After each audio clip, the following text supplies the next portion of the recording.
require the assistance of the state, and we're prepared to step in and help our local communities at that time. We're working closely with FEMA and prepared for this current hurricane season. The logistics apparatus that kicks in from FEMA normally when state resources are overwhelmed has been validated and pledged to us.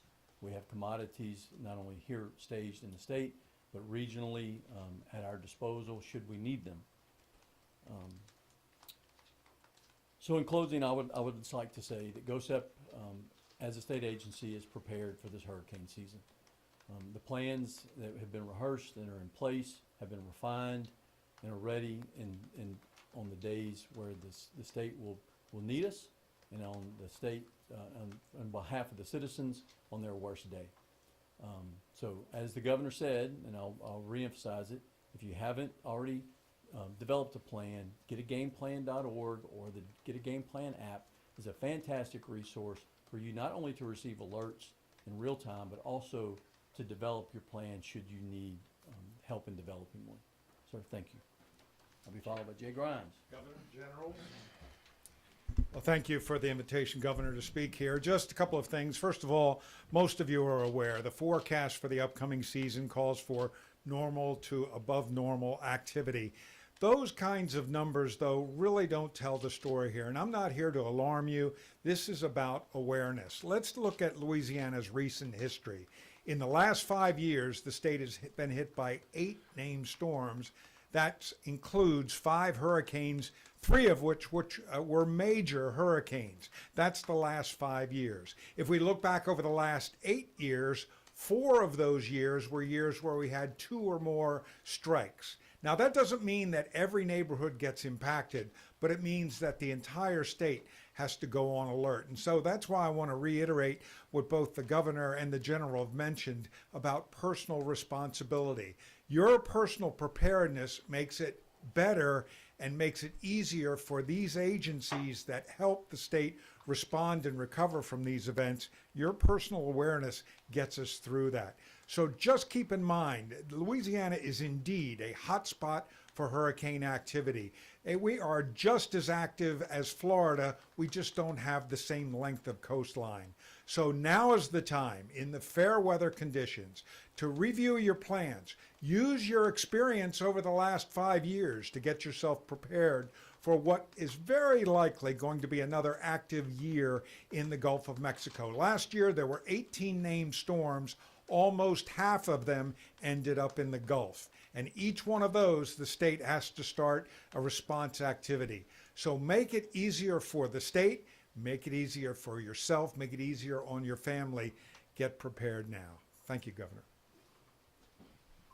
And again, in closing, I want the citizens of Louisiana to know that as or should storms begin to approach our coast, or as activity heats up in the Gulf, we will continue to make sure that they are informed with the latest information as we get them. That's why we have Jay here.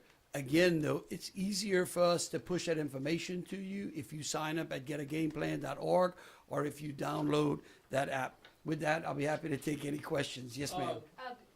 Go ahead. Yes. Ladies first. Good afternoon. General Moffett, you mentioned FEMA, but Governor, you would be aware, in general, you would be aware that at the federal level, the president wants to eliminate FEMA, rework it. Does the state have an idea what FEMA will look like as we move into the heart of hurricane season? Look, I've spoken at length with Secretary Nome and those folks over at the White House. I will tell you that our Region 6 FEMA Director, Tony Robertson, is a very experienced FEMA official. And I do not believe that the president or the White House has any intention of revamping FEMA while hurricane season is in play. However, I do believe that should a state be impacted, or say a state like Louisiana be impacted by a major hurricane, that the ability to have some flexibility in the way that FEMA handles that response, you may see that. You may see action from the White House that creates more flexibilities with states. I think that all the president is trying to do is to make sure that the resources are available to the states, or that the state has the ability of actual mission control and the authority to be able to act quickly. What we have seen from the time of Katrina through now is that the bureaucracy inside the federal government has a tendency to tangle things up. So I am extremely confident that if we have, or if we are impacted by a major hurricane, that the communications that we have up at the Department of Homeland Security and FEMA and the White House and our congressional delegation will ensure that Louisianans will receive the resources they A need. quick follow-up, is the state ready if it has to take on that added responsibility? I don't know what added responsibility that would be, but again, I think it's important that the states have always maintained the first responsibility anyhow, and it was then a reimbursement from FEMA irrespective. So again, I feel very confident that we're ready for this hurricane season. You got a question? Mine's a corollary to that. The National Weather Service has had a series of cutbacks. I believe the number was 600 jobs lost since January 20th. You mentioned then also and to follow up on the FEMA angle. How confident are you that Louisiana will get the support when there's a storm in the Gulf and help Louisiana be prepared? Well, look, it's one of the reasons that we have a state climatologist. So if there's cuts being made at the Federal Weather Service or at NOAA, I'm completely confident in Mr. Grimes' ability to give us accurate information.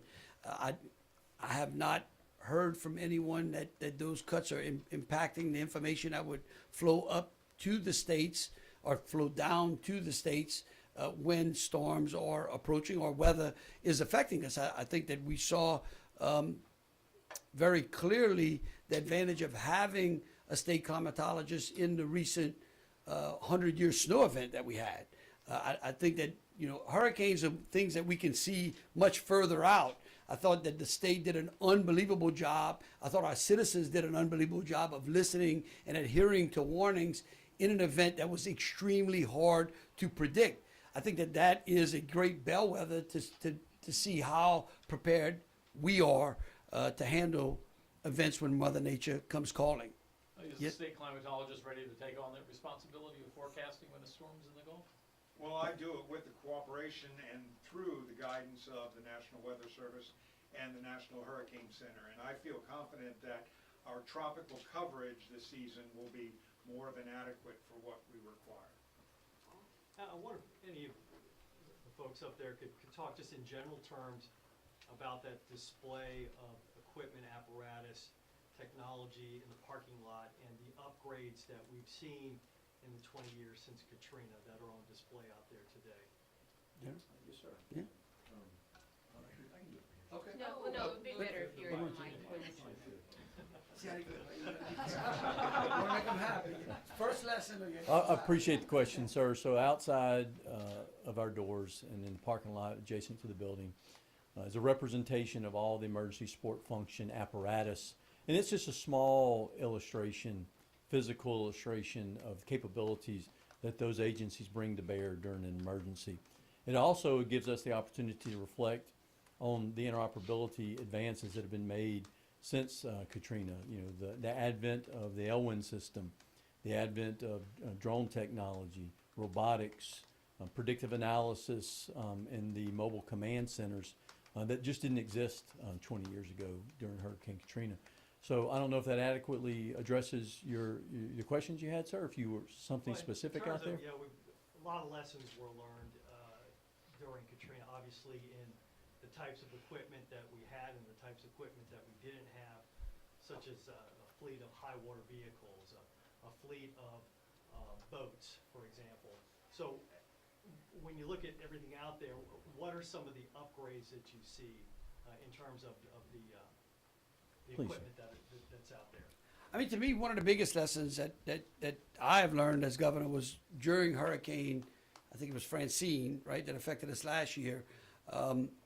It's not so much the equipment that you see out in that parking lot, which is important if other systems fail, but it's the ability to predict or to understand when systems are failing. Last year, I think, was the first time when this agency has interacted with the Sewage and Water Board in conjunction with the Corps of Engineers as Francine impacted New Orleans. Those are all those are lessons that we took. In fact, we're working through a common operating picture that will give us the ability to understand if rainfall affects this particular area of Louisiana. What are the drainage systems that are in place to be able to handle that type of rainfall? We working with CIPRA as well to understand when storm surge impacts certain areas of the coast. What are we looking for from a resource standpoint? I think the ability to move those resources closer to the area that will be impacted without impacting that resource is vital to improving the timing that we can get resources to our citizens. So to me, that's the lesson. How can we do it in a manner that brings the resources to bear as quickly as possible and to bring our citizens the relief needed as quickly as possible? Yes, ma'am. Yes, following up on the DOGE cuts in regards to the National Weather Service, I know hurricanes are a little bit more predictable because we can see them further out. However, recently we've had a lot of tornadoes in our nation that have come quick and fast, from what people have said. Do we think those cuts at the National Weather Service will inhibit or able to get, the information out quickly to citizens? I don't. I mean, those are questions I guess you'd better ask either the White House or that agency. Look, again, I feel very confident in the fact, again, it's one of the reasons that we have a climatologist here. Certainly if Jay believes something is being impacted at the federal level and he notifies me, first thing I'm gonna do is pick up the phone and call the White House. We have time for one final Governor? question. Yes, sir. Looking back at Katrina 20 years ago, kind of a two-part question here. A, is it correct to assume that the biggest culprit of all the damage in New Orleans was the failure of the levees? And if so, are the rebuilt levees, are they ready to withstand another powerful hurricane should one come this way this year? Look, I think it's not only the levees. You got to remember, like, we concentrate on the levees because the levees did fail. We know that the Corps of Engineers, with federal money, completely rebuilt the system and continue to strengthen that system as well.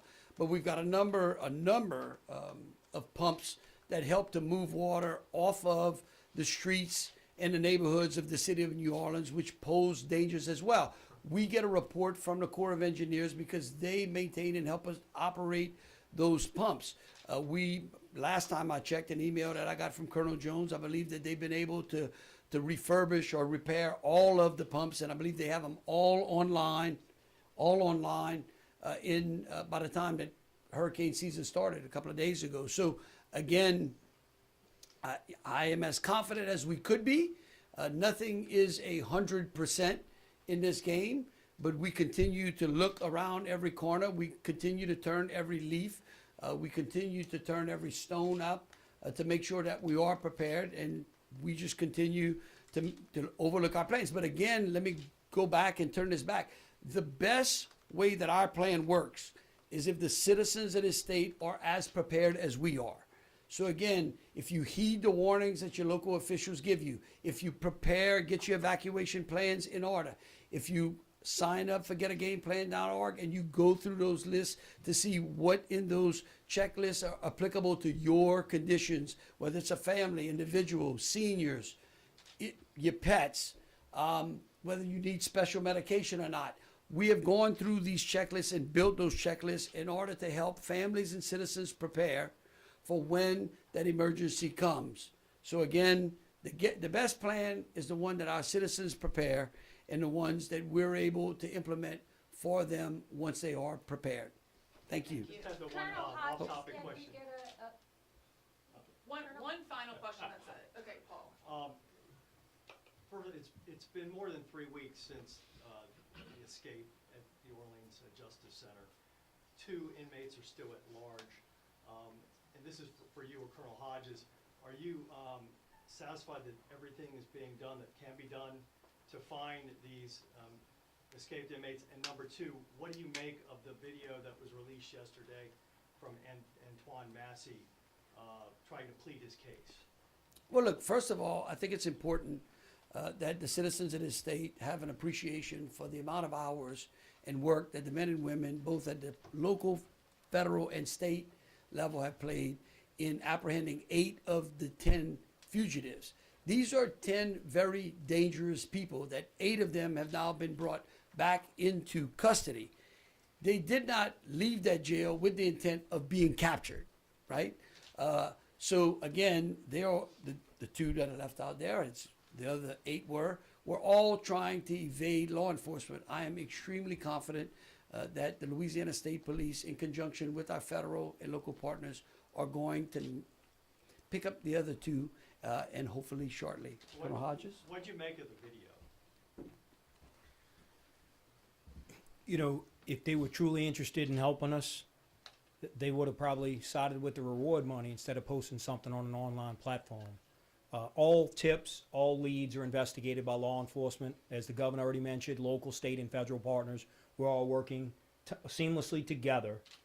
And obviously that did not prevail to be a lead that he was there. Regarding his innocence, everyone has the opportunity to go to court and to have their day, but you can't do it when you leave from being incarcerated and then now you're escaped. So I would just encourage everyone, as we've had before, if you have a tip or a lead, please reach out to Louisiana State Police Fusion Center, the FBI, the ATF, of course our great partner Crime Stoppers, who's provided many leads and help. It's $50,000 per capture for each of the remaining 2. And I would ask the public's help again. No matter how confident we are in our investigation, things change in a moment's notice. And it's usually because someone has helped them.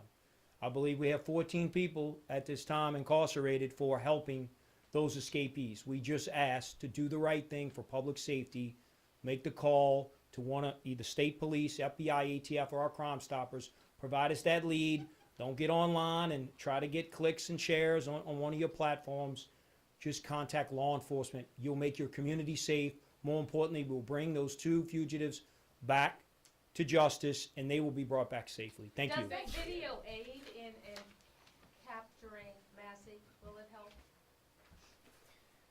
Everything that is forwarded to us helps. We think sometimes, though, it's a distraction. We know it's entertainment for the public or it's interesting. I believe everybody in this room and everybody outside, for the most part, wants the same thing, to bring the 2 fugitives back so we can continue to have public safety across Louisiana. More importantly, those communities where they have family and friends who are producing the online information. But obviously, it's helpful if they were still there, but if they're not there, then it really doesn't help us bring them to capture. And to talk about charges, that's for a judge and a jury to decide when they have their day in court. Thank you. Thank y'all so much. That's it. Let me just say this to follow that. There's no doubt he's certainly not innocent for escaping out of jail. Okay? And let's just start with that. If you want to plead your innocence, like Colonel Hodges says, there's a court of law that's designed to be able to do that. What I would urge is that those 2 quit the hide and seek game that we're playing, turn yourself in, and you'll be able to have your day in court. My hope is that we are able to, either they turn themselves in or we are able to safely pick them up without anyone being injured. So again, we ask the public to help us. We can close this out by finishing up with the rest of those 2 individuals, and I'm hopeful that we bring them to justice here swiftly. Thank you for your time.